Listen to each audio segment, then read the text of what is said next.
ನಿಜವಾಗ್ಲೂ ಈ ಟ್ರೀಟ್ಮೆಂಟ್ ತಗೋಬೇಕಾ? ನನ್ನ ಮೈಂಡ್ ಈಗಲೂ ರೆಡಿ ಇಲ್ಲ. ಭೂಮಿಕಾ, ಯಾಕೆ ಹೀಗೆ ಹೇಳ್ತಾ ಇದ್ದೀರಾ? Let's hope for the best.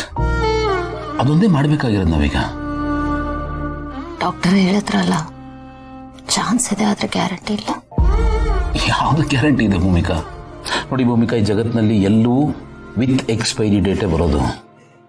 ಯಾವುದಕ್ಕೂ ಗ್ಯಾರಂಟಿ ಇಲ್ಲ ಭೂಮಿಕಾ.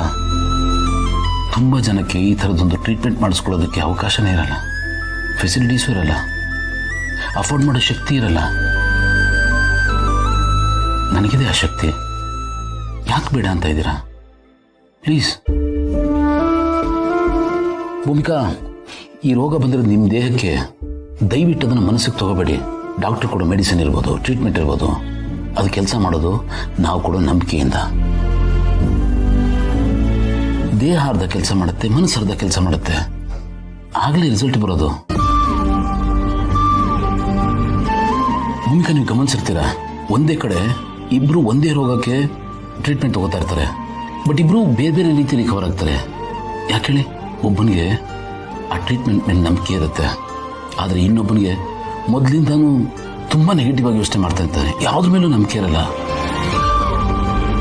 ಅದಕ್ಕೆ ಹೇಳೋದು, hope is the best solution and the best medicine ಅಂತ. ಏನೇ ಆದರೂ ಕಡೆ ತನಕ ಫೈಟ್ ಮಾಡಲೇಬೇಕಲ್ವ ಭೂಮಿಕಾ?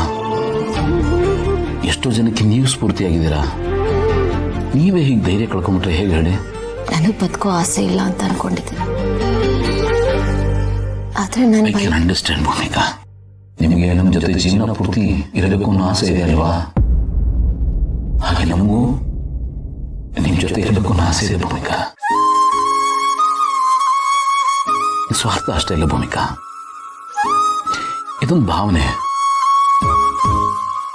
ನೀವು ನನ್ನ ಜೀವನದಲ್ಲಿ ಇಲ್ಲದೆ ಇರೋ ಆಪ್ಷನ್ ನಾನು ಯೋಚಿಸೋದಕ್ಕೂ ರೆಡಿ ಇಲ್ಲ ಭೂಮಿಕಾ. ನೋಡಿ, ನಿಮ್ಮನ್ನು ಉಳಿಸ್ಕೊಳ್ಳೋದಕ್ಕೆ ನಾನು ಏನು ಬೇಕಾದ್ರೂ ಮಾಡ್ತೀನಿ, ಯಾವ ಹಂತಕ್ಕೆ ಬೇಕಾದ್ರೂ ಹೋಗ್ತೀನಿ. ಟ್ರೀಟ್ಮೆಂಟಲ್ಲಿ ನಿಮಗೆ ನೋವು ಬರ್ಬೋದು, ಕಷ್ಟ ಬರ್ಬೋದು, ನಿಮ್ಮಲ್ಲಿ ಏನೇನೋ ಬದಲಾವಣೆ ಆಗ್ಬೋದು. That's all fine with me, that's okay. ನಿಮ್ಮ ಕನ್ಸನ್ನೇನು? ನೀವು ಭಯನ ನನ್ನ ಕಣ್ಣಲ್ಲಿ ನೋಡ್ತೀರಾ ಅಂತಲ್ವಾ? ಯೋಚನೆ ಮಾಡಬೇಡಿ ಭೂಮಿಕಾ.